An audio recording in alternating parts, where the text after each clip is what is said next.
for them to operate the food truck or the mobile food business in the city. And so we also require them to have a commissary. The commissary is for the right equipment, and they can still store their food on the truck if they can maintain those temperatures. But what we prohibit is for them to store the food in their private houses. That is a no-no. So if they now filled out the application, the fire inspection has been done, and they are ready for inspection. Now, the other thing that we add to that is if they are selling potentially hazardous food, which most of them do, we require that they have a managerial certification in food protection. So if they can provide us with the receipt from the department, the receipt from the license collector's office, fill out the application from the Department of Health, show proof of inspection from the building division, which is the fire inspection, and show us the agreement from the commissary they are going to be using, or if it is a commercial kitchen, if they are using a commercial kitchen, they also show proof that they have a commercial kitchen they are using. Give us, a diagram, just a layout or the layout of what their vehicle look like, and pay. Now, before we take the payment from them, we do an assessment to see the level of risk involved in the business they are going to do. The list is $75. Those that fall midway is $100. And those that really cook a lot of potentially hazardous food, they pay $125. And then the application fee is $200. Now, ID, we can now start the processing of their documents. Once we have all this in place, we will call the inspector, that is in Chinese, to go out and do the inspection. And normally, depending on how busy, all the. Thank you, Mr. Nabian. I'm just going to go through and ask and see if members of the committee have questions. Alderwoman Spencer. I will say I have to take ownership for food trucks to even get established, and I have to give some, and even I think the most arduous, and I'm really curious to hear from the public here that are here, is that the license collector, that process is which is separate from your department, is problematic in that there's all these other licenses for all the employees. Is that something that's required by the health department? Any other? Not a license, that is a certificate. For those who are cooking what they are doing, we want to confirm that they are not doing anything wrong. Okay. So to get your permit, you're ready to go. It's just that annually you'll be coming in for the food inspector to take a look, just to make sure you are in compliance. Yeah, and if you are in compliance, you are fine for the next year. I think that's all the questions I have right now. I just want to say thank you to the health department. I know when we were initiating the process of making this some part of what we are doing. Okay, thank you, Madam Chair. That's all I have at the moment. Thank you, Alderwoman. Alderman Narayan. Mentioned. How does that? A food truck permit is inspected once at the commissary. At the commissary. Okay, thank you for that. And with the food trucks in general, I know back in 2022 when we last passed legislation regarding food trucks, one of the issues was a real push and pull between brick and mortar restaurants that, of course, didn't want a food truck parked next to them. Yeah. And then the food truck operators who wanted to be able to park basically anywhere that they could legally park. Yeah. and sell their goods. In the last couple years, have there been any changes there? I know that some of the concerns that I've heard from food truck operators in particular is that it's basically only special events like Food Truck Friday and a party that's, maybe on private property that they can actually operate their food trucks in. Do you have any thoughts, not from a health department perspective, but just from your familiarity with the topic on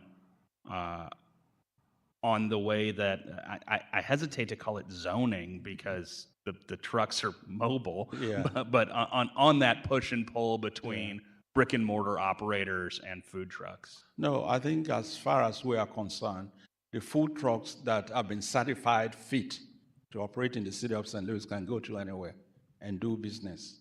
So if any particular establishment feel that the food truck is taking over their business or taking some part of their business, we have not seen any of that. So I would say that as soon as we issue out this permit to them, they are free to operate anywhere in the city, so long as they are in compliance with the ordinance. Okay, thank you for that. I have no further questions. Thank you. Thank you, Alderman Narayan. Alderwoman Sonier, do you have any questions or comments for Mr. Nabian? It's okay. Thank you. I was having technical difficulty at first, so thank you, Madam Chairwoman. Thank you for being here in the representation. I don't have any additional questions. Some were already answered, and I look forward to hearing from the public. Thank you all. First, I want to thank you for coming. Okay. I'm very excited that you're here.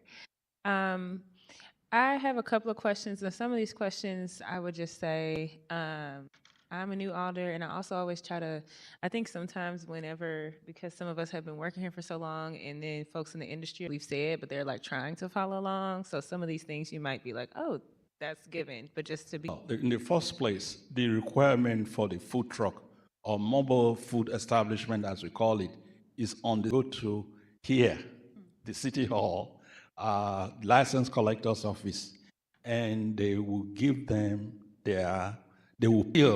we give them the permit. So for us, they have applied for the business license or a receipt.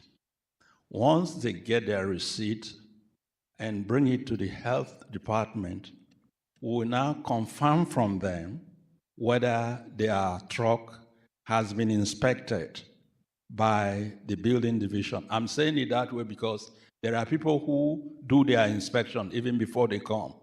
So when they finish the payment at the City Hall, probably the best thing to do would be to talk with the building division and get the fire inspection done so that they can give them their paper.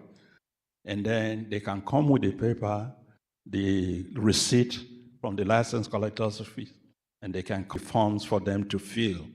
And in many cases, we also give them the commissary agreement, which they will just sign and take it to wherever they want to have the commissary or commercial kitchen.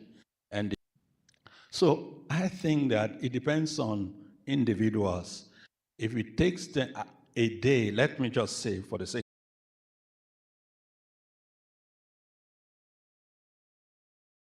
do the fire inspection, because that is not under our control. But let's say it takes them, the inspection will be done by the Department of Health. And I know there are cases where if the inspector is not busy, they do the inspection even that day. I have had 1 or 2 cases where the inspector just said, well, I don't have anything scheduled for today, so I can just go out and do it. And they went out and did the inspection and wrote the permit for them. So it all depends on their interaction with the license collector's office and also the building division for the inspection.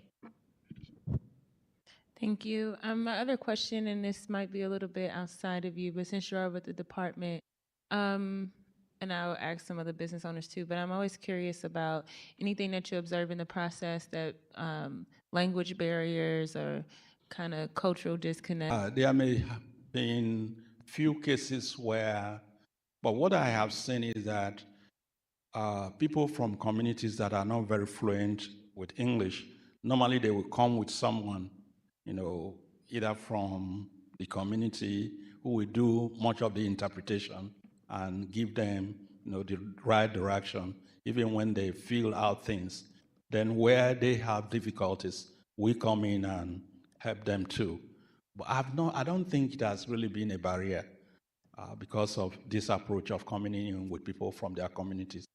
And we always have someone available here that can help translate if that's a need. No, they come with that. They come with If people they from didn't their know. communities, yeah. If they didn't, do we have it somewhere within our means to have someone to translate?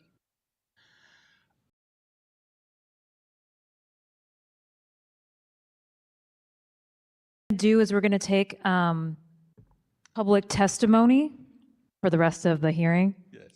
Great, thank you. So folks, thank you for being here. As I mentioned, this is I think our third listening session. And so we obviously had the Department of Health here. They're going to stick around. I'm not going to steal too much thunder from you, Alderman Aldrich. Alderman Aldrich has a bill that he's working on pertaining to food permits that we're not going to hear today, but I think that will inform the legislation, the conversations. Want to keep us here, get us out of here by 5. So with that, Madam Clerk, do we have folks who signed up to testify? Yes, we have 5 people, and if anyone who came in late would like to testify, there's a sheet up on the table for you to sign up. Our first speaker is Kelly Croy.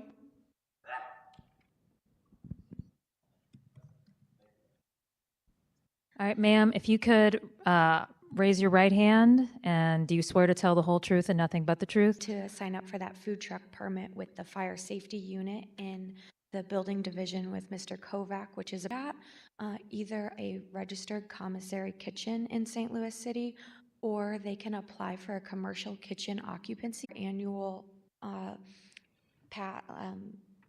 license to vend only on a small stretch of market.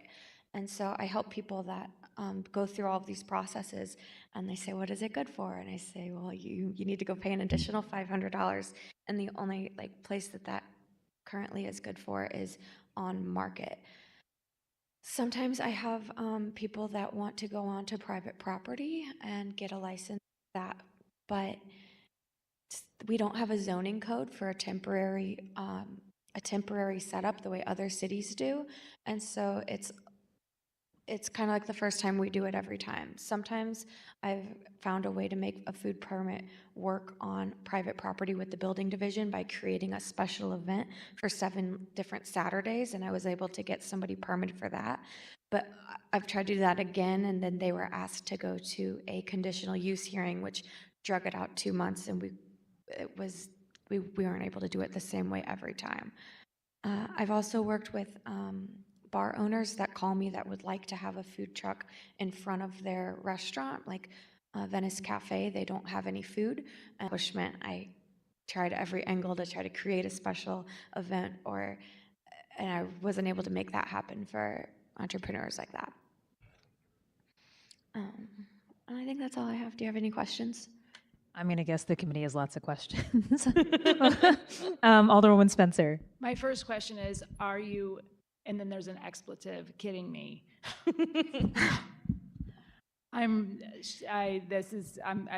If Venice Cafe ever has a problem, please let me know. As the alderman of that district, I'll call somebody at the street department. That's not the way we should have this done. I'm so dismayed by this process. Is there anything in this ordinance let me first ask, is there any other business for which we require every single employee have a badge that requires a photo ID specifically from Walgreens at $17 a pop? Because I've heard this from other food truck vendors now. No, not No. currently. Is there anything in the ordinance that requires that a business owner have a badge and a photo from Walgreens for every one of their employees, whether they're temporary? I mean, part of the problem is these food trucks are operating all around the region. And, our process is so much different. And then if you've got 30 employees, 5 of which might come down for a special event in the city for one day, you've got to figure out how to get each one of these guys a badge. That's insane.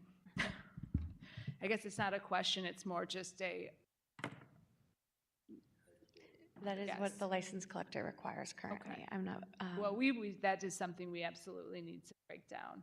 So overall, you've got the $500 street permit, you've got the fire safety situation at 260, another building division 275. Then you've got, so you're talking about $1,000 plus the license collector's fee, and then all this rigmarole with going to get your badges.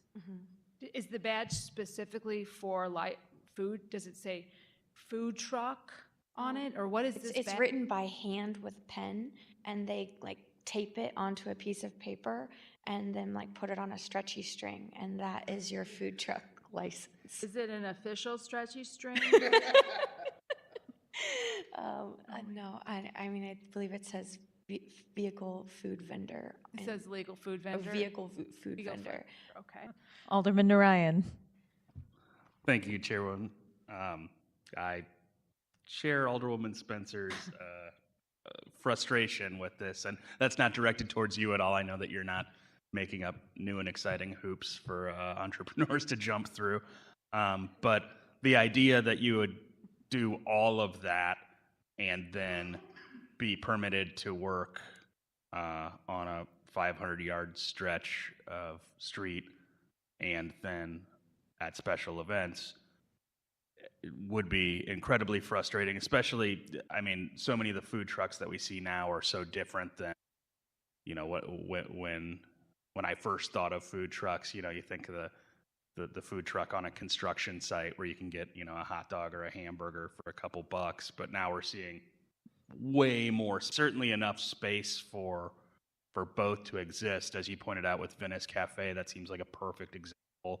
And I know that there's parts of the city where some of my colleagues tell me that they want a restaurant.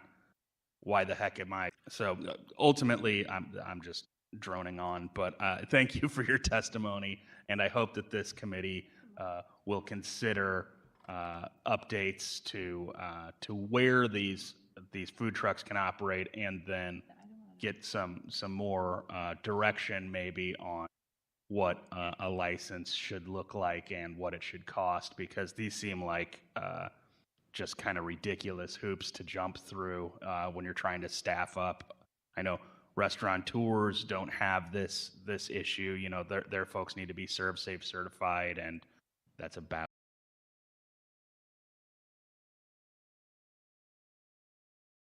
Is just, you know, honestly, this may be ageist of me because I'm younger, but all of our process systems in this city are so antiquated and so outdated, and you know, serve as additional hindrances in a lot of cases instead of setting up a system of regulation. So I just want to make sure you understand that, because I know you work every day to help people overcome these struggles and overcome these challenges. So just wanted to clear that up. Okay, so I know that you described the process as it is, but from your experience, since you do work with business owners of all sorts from every corner of all backgrounds, what do you observe to be people struggle with the most? Knowing what they need. It's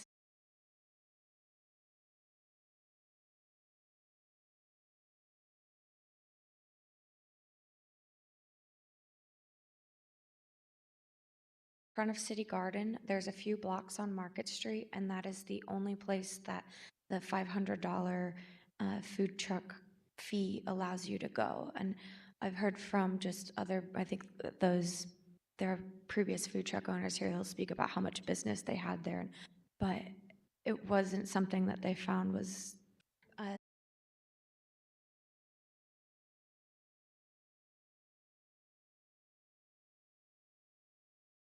least to get a flow chart going. Not that it might be a bunch of zigzags at this point, but at least to have a sort of mapping out understanding of what food truck owners have to go through. The map we get, and literally the only place we can vend is the spots in between the blue circles, which are our restaurants. The half-a-mile radius around the convention center is completely off limits. The half a mile around Busch Stadium is also off limits. And that's a red zone. So that's really, really off limits. But it makes it very difficult to understand uh, how can we do business in the city of St. Louis, especially me having grown up in the city of St. Louis and North St. Louis on Euclid and St. Louis Avenue for most of my life, and only having access to McDonald's and Subway and Burger King. A food truck with real food would go a long way in eliminating the food deserts that we have and the malnutrition that we have in the city proper. The sad realizations that I came to when I started the food truck business. I thought that the city of St. Louis would be my primary place to operate. It turned out to be my least frequented spot, which made no sense to me, especially with the revitalization plans that St. Louis has had over the last few decades, bringing lofts into the city of St. Louis and then providing no food after 5 o'clock for them to eat downtown with. It stood to reason to me that food trucks would and could be the primary filler of that particular food, that one place that we go to get all of these things. I've put a lot of thought into it, and I think the only department that couldn't be consolidated is probably the health department because of, actually having to inspect the truck and the commissary and such. But the business restaurant in the city of St. Thank you, sir, for your testimony. I'm just going to go through, see if we have any questions. Alderwoman Spencer, are you still on? And if so, do you have any questions? All right, Alderman Clark Hubbard. Oh, I'm sorry, I do. I just wanted to, with regards to sorry, Madam Chair, I didn't mean to, I was trying to unmute myself. Thank you for your testimony and all your work here. Have you gotten a written statement from the group? I know you said you were representing the food trucks community. Do you have a formal statement from that organization? We have several to the city for consideration. And we're working closely with an organization called the Institute of Justice that I believe will affect the voice is coming from or funneling Great, thank you through. Thank you. Thank you. Great, thank you. Alderman Clark Hubbard. No, I don't have any additional questions. Thank you so much for your testimony and for being here. I'm so sorry that you all have had to go through this, and I'm glad we're in a space. No questions. I just want to say that I think that usually when people are all saying this, that like identifying the same problems, that's a good sign because we've identified the problems. So I really love that you're the head of a big organization that works with them. What you said matches up with what everyone else indicated, because that will make it so much more easier for us to hopefully make progress on solving the issue. I won't be too ambitious to say we are going to solve it, but it will make it easier for us to make progress. So just thank you for being here. You're welcome. Thank you. Thank you. I just have a couple of quick questions. One, I want to second what Alderwoman Spencer said. Is if you could at least resend some of those letters to us or to the Red Tape Committee, because we might not have been around. At that point, I might not have been around. I think that'd be helpful for us on the committee. I know you're working closely with the Institute for Justice. Can you just say how many food trucks you represent, and is it city and the county? Can you just tell us a little bit more about that? City and the county, and we have a couple in the outskirts of Missouri as well. So we represent anywhere between 50 and 60 food trucks. Okay, great. And maybe one of these things that as we're working through and we can learn more from you about the elements that might make it, I'm really into this idea of making it easy for you all across the region. So trying to align what we do. I know that we are unique and we are different, but also it doesn't make sense to have a lot of extra regulations. I mean, we saw that with the liquor license process, Board Bill 60, that, you know, it was very different from the city and county. And if you do business in both, it just makes it adds an extra burden. So that's all the questions I have. Thank you, sir. Thank you. Thank you.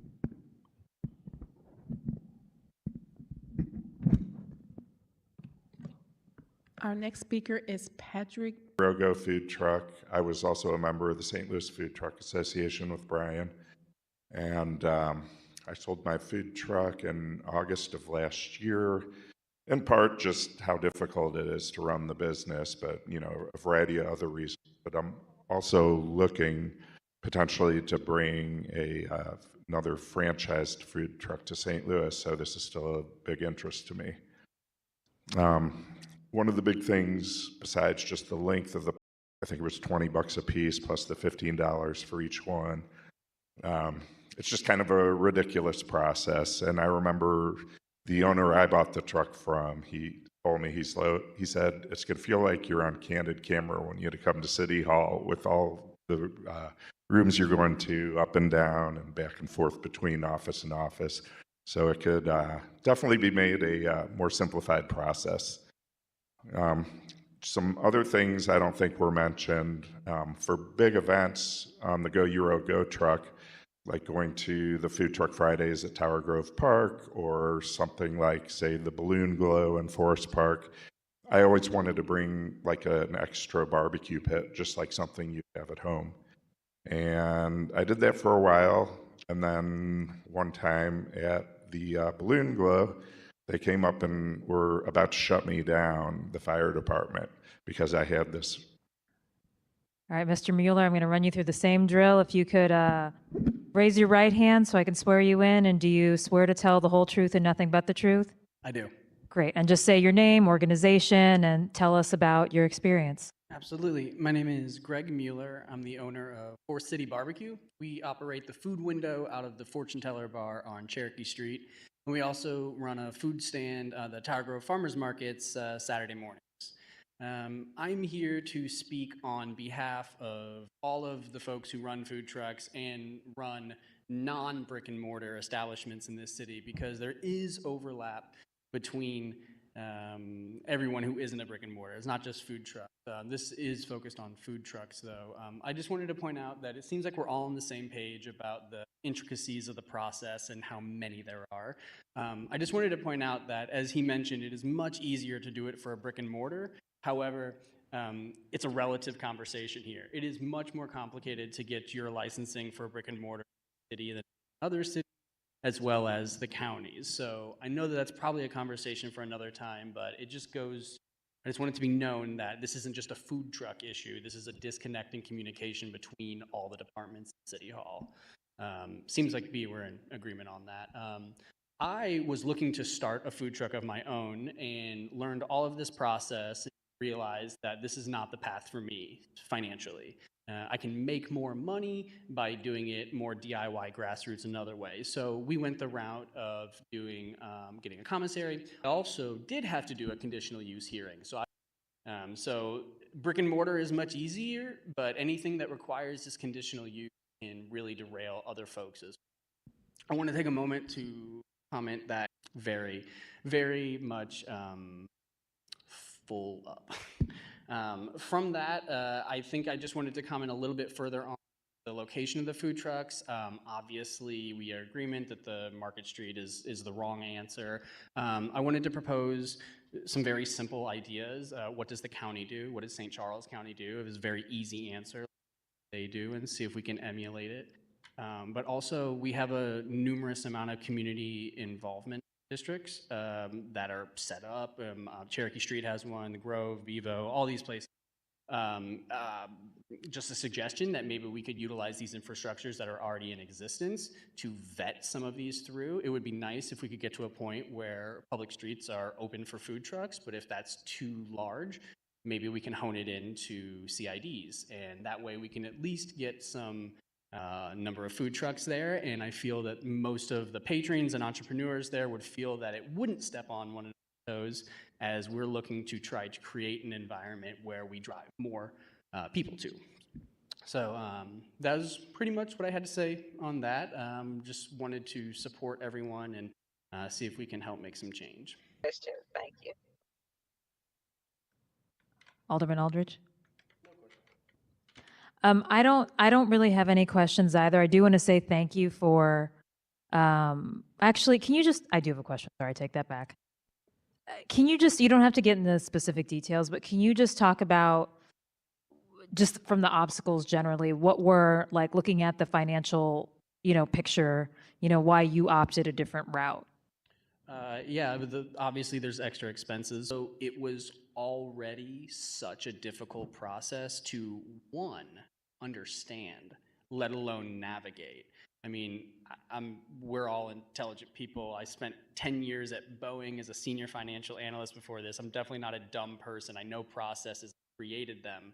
But when I walked in here on the first day, I had no idea what to do. And when I sat down with Kelly, we spent hours and hours together before I finally understood it. And I know that everyone who has to go through the process is so disjointed in the communication. Kelly would give me information that I would then take back to the department that she got it from. And they would tell me they didn't know this, even though Kelly got this information from somewhere. And then, surface level example, but it definitely permeates through every single department that I've worked with has made an error and approved, even though so it's there's a lot of issues here. It's great if we could really focus on the food trucks and giving them the same opportunities that folks like myself who do pop-up vendor service and brick and mortars, and then lofty stretch goal. It'd be nice to fix some of the. So I also think it's helpful for us to hear your real, not that, but the real experience, right? I mean, I've heard different things, not shade on anybody, but just things not, permits not, the communication not happening. And of course it's not, I always say this in this line of work, it's not your fault, but still your problem, right? And so then that's super frustrating when you've got deadlines and, payroll and that. So I definitely appreciate the level of detail, I think, to help us figure out where to iron out some of those errors. So thank you. Thank you.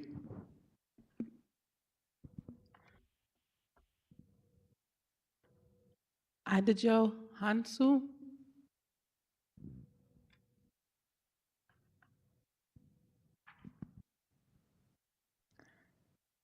Thank you for being here. You can speak in the mic. You can feel the taken. Yes, you're already ready. Do you swear on the button so it's green so we can hear you? And then if you could just tell your name, your organization, all that good stuff, and thank you for being here. Awesome. Hi, thanks for having me. My name is Ajo, and I am the owner of Fufu and Sauce, which is a West African food truck.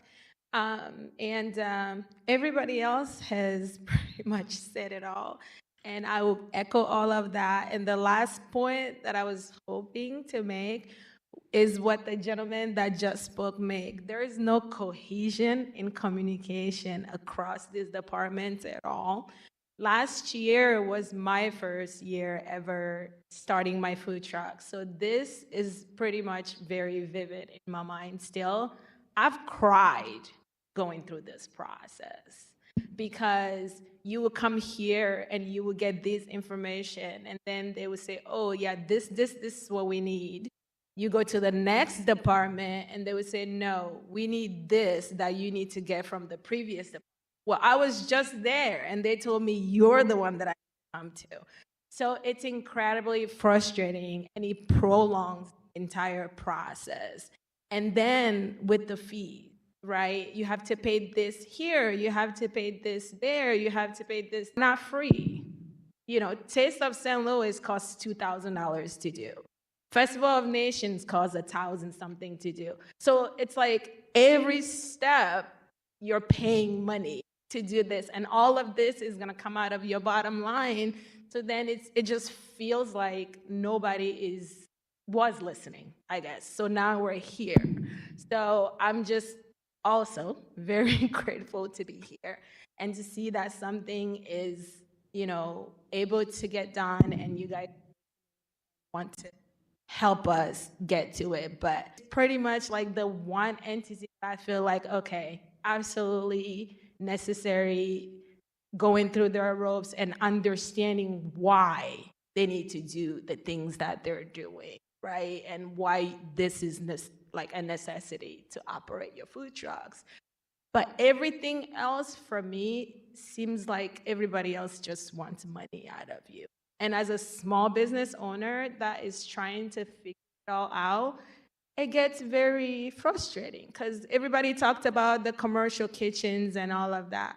That costs money. It costs money to understand how, like I said, this is my second year into this. And then this is not a one-time thing. It's every year. And the fire permit, you have to get your inspections done at the 6 months point. So it's a lot of things to do, and the reward just.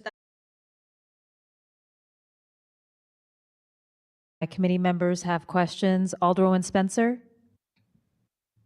No questions, but thank you for testifying. Alderwoman Clark Hubbard? I don't have any questions, but I do want to speak. Hey, Aja. Hi. I want to say that because my personal relationship with her, I want to take a few seconds to talk about her gift. She has gifted hands, and thank you for telling her for not giving up, encouraging her. She's a good person, which also makes a difference when you in your advocacy for people. So it really breaks my heart to hear that you cried in any of these experiences. So, and again, I'll just say I'm just glad that we're in this space to first and foremost listen, but then we're all in positions to hopefully be able to right these. If anybody remembers my outfit that I got sworn in last April, Ajo's Gifted Hands made that, created that as well. So she's a gift, and thank you again for not giving up on St. Louis. Thank you. Thank you, Alderwoman. Alderman Aldridge? Thank you, Madam Chair, member of the board. Thank you for being here. And I will say, and it makes sense because I've also had your food. So your food is amazing. And if your food is like your fashion, like I see on Alderwoman Clark Hubbard, I need to get in contact with you so when we have another sworn in, I can get something, dialed up for a man. Like, I do have one question. When you brought up that when you do these different events, so if it's Taste of St. Louis or Black Taste of St. Louis or whatever it is, you have to, did you say you have to get a license for outside of potentially paying the event people to be there? Do you have to get a license for each event for those? No, so if you're doing these events and they permit you to bring your food truck, then you don't have to get any other permitting. But if these events are like setting up under a tent, then you have to go the process with the health department of acquiring like a temporary health permit.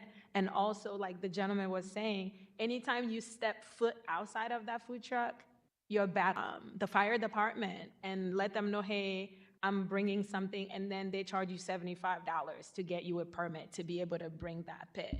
If you have, so sometimes it's really hot in the food trucks, that's an additional $50. Then the fire permit is $75 for you to be able to do that. So it's just, like I said, it feels like everybody wants money. Mm-hmm. So if it's not like an official food truck event, so say like in St. Louis, got the Whitaker concert coming up, and there's an individual like Mr. Green, he does a LaFab, which I think you're out there. If it's just like community events and they want a food truck at the event, do you have to get a license then for those different times that you'll be at those community events? No. So if your food truck is up to code and you're already permitted and you're not doing anything outside of that truck, pay Mr. Green fee that he's charging you to be there. Gotcha. Right? If Mr. Green is charging $100 for you to be there, you pay that $100, the food truck is good to go and you show up and you're good to go. But if, for example, I want to bring my deep fryer because this time it's just going to be too hot to run to deep fryer, and I want to set that right outside of my food truck and we're frying, then that is a propane permit. And Last question. So the license that y'all get from the streets department, is that like a universal license? And that's, if I'm not mistaken, that's $500? Ooh. Yeah, but then you're stuck in that stretch anyway, so it can be universal in that sense. Got it. Yeah. Okay. Thank you, Alderman. Great questions. One last question that I probably should have asked everyone. How long, just roughly, did it take you when you started to get your food truck permit?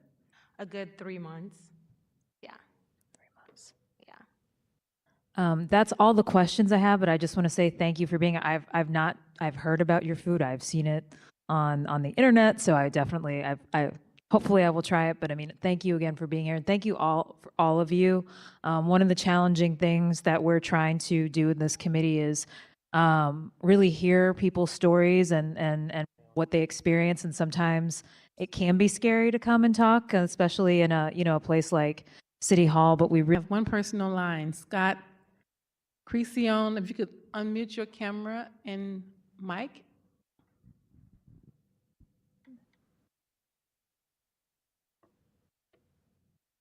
Welcome, sir. We just need to, if possible, see you on video. Yes. All right. Hello. Great. Can you raise your right hand and you swear to tell the whole truth, nothing but the truth? Yes, I do. All right. If you could just tell us your name and where you're from, what organization you represent, and tell us your story. Yeah, I'm Scott Crescioni. I am not only the vice president of the Food Truck Association, I also own Tasty Burger STL, the longest running food truck in St. Louis. I know we have 5 minutes, so I'm just going to rail through a bunch of things. You guys can say, hey, you can go back to this once we're done. My big issue, obviously, there's issue with the county of St. Louis and the St. Louis City County. You guys are city county, so I'm not going to get into their heck in a handbasket. But they have their own issues.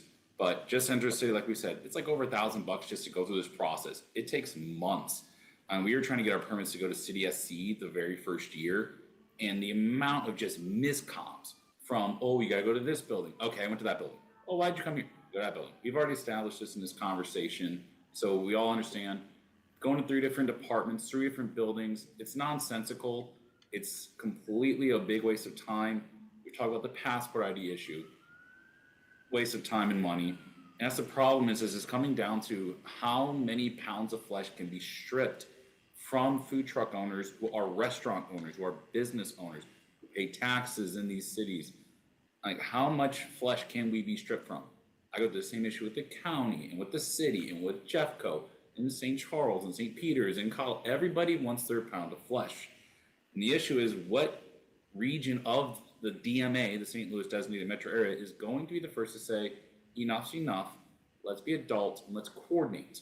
So something is simplify everything in your own buildings. I go to St. Louis County for their health stuff, it's all one building. They also lost my health permit. The city hasn't done that yet, but you guys have had your own issues, which we've already gone over. $500 fee to go park on the streets, it's ridiculous. We know this at this point. There's been litigation even about this. You can get rid of it at this point. The health inspection, that's really kind of my bigger issue right now. When you're talking about a health inspection within the city, in this county, and then St. Charles County, and St. Peters County, and Monroe County, in Illinois, and then you go to Jeffco, it's the same inspection. You use the same inspection across the board. But yet, when I go to the city and get an inspection for my health, there's no coordination anywhere. So I could have 8 inspections in a week, and it just gets frustrating because guess what? Every one of those inspections, I lose money on, and I lose days of I can work on. So this is something that just gets frustrating with counties. Another thing is, I know sorry, my computer was trying to update, worst timing ever. Another thing is there is a lack of communication. We've heard this, pay way more than that in licensing fees and inspections and all. We talked about it, we've seen this with a couple other trucks. And we're trying to take food trucks into these areas, and people are like, oh, I do smash burgers. And they're like, man, I haven't had a burger like this in my life. And it's no longer just pre-made stuff getting sent to you. This is handcrafted food from food trucks. It is evolved business owners. And I will argue, but you get the 3 county, somebody has to step up and finally be an adult and say, enough's enough. We are decimating small businesses. We have no infrastructure for commissaries, by the way. And we have no safe parking. I mean, some of the rules that we have are just, food trucks are looked at like the bastard children of the royal family. Whereas all we are is just fathers and mothers and brothers and sisters and humans who we couldn't afford $1 million to open a restaurant. We could afford $50K in a business loan to start a business. And that's, our business is food. And for us to get demonized so often is something that just, enough's enough. I mean, the public sentiment shows me like 80% favorability to food trucks. Let's stop getting in the way. Let's start paving the way. So I'm going to yield to questions and to anybody else who wants to have their 5 minutes. Sorry. You're good, and we actually have a buzzer and it has not gone off yet, so you are perfectly within your time limit. I was a broadcaster, so that's amazing. I did not. Online? Yes, we have one more, Jennifer McDonald. All right. Thank you again, Scott.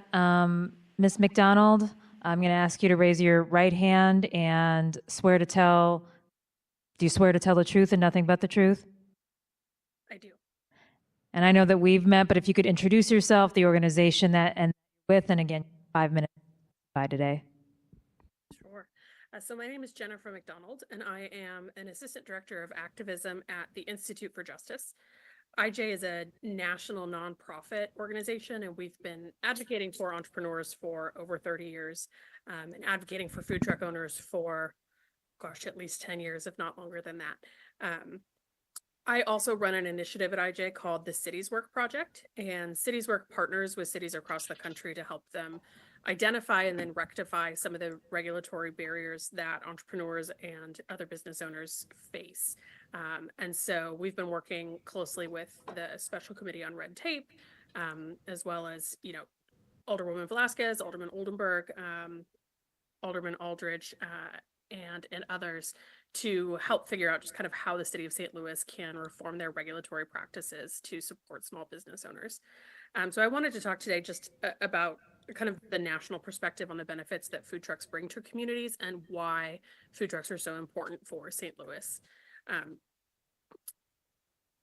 One of the criticisms that we often hear of food trucks is a concern that they will take business away from brick and mortar restaurants, and that's why lots of cities like St. Louis have a proximity ban for where food trucks can vend. But research that we've done has shown that food trucks do not serve as real competitors to restaurants because their business models are so different.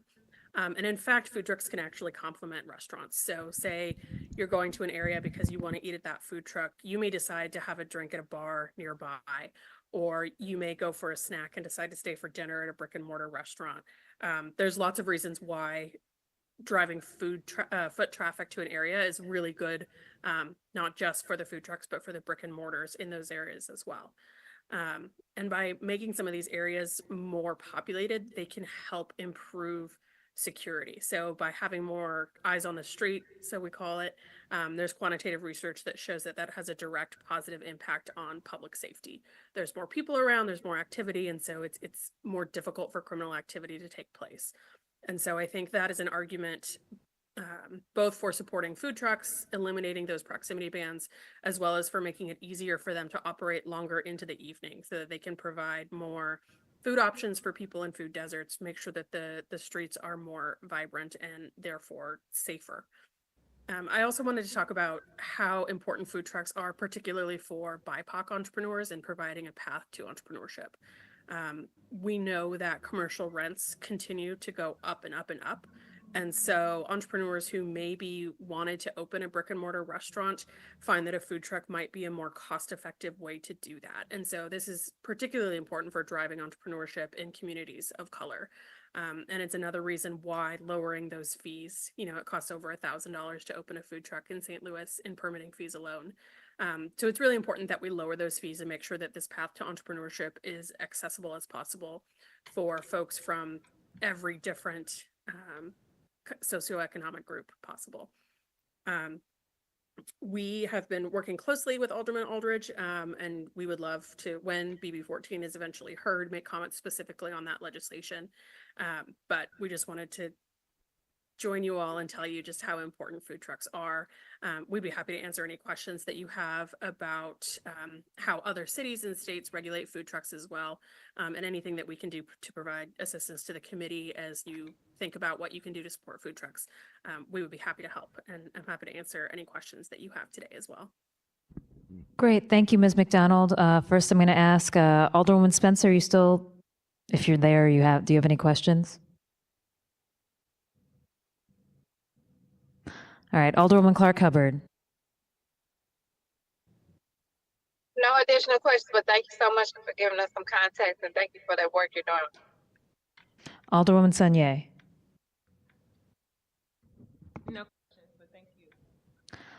Thank you, Ms. McDonald. I would love to just, I'm looking forward to hearing your testimony, your Board Bill 14 with this committee at some point. And I think giving us, as Alderwoman Clark Hubbard said, giving us some grounding or some context for what's happening around the nation. So what I've heard, just to kind of recap, I mean, the proximity ban is something that you've seen not work in other cities. Obviously, one of the things that we've talked about is making sure, trying to have an online portal for some of these, all of these processes. Lowering the fees. Are there any other sort of best practices that you didn't mention that you heard today in the reverse, like we should not do that you'd like to comment on? No, not in the reverse. I would just second that if there's some sort of reciprocity that can be established for the region, that would be wonderful because these businesses are mobile. And so we're seeing other jurisdictions do that. So within the last few years, the states of, I think both Florida and Georgia and probably a few others have put in state level food truck permits so that trucks can vend anywhere in the state. So obviously that's not your purview on this committee, but if there's anything that the committee can do to bring the regulations in line with the neighboring jurisdictions and counties, that would be huge as well. Great, thank you. Well, I have no questions at this time. Got to catch up too, so I appreciate you making the time to be here. Got some friends who are small or are food truck owners or not food truck owners, but want to talk about small business. We're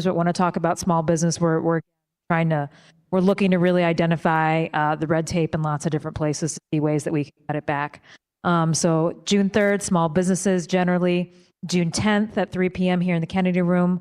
Our focus will be on special events. So again, if you know folks that have been, impacted by this, we would love to hear from them. So with that, do any other members of the committee have announcements? Taking that pause as No, I just want to say thank you, Chairwoman. This was a great hearing. I feel like we really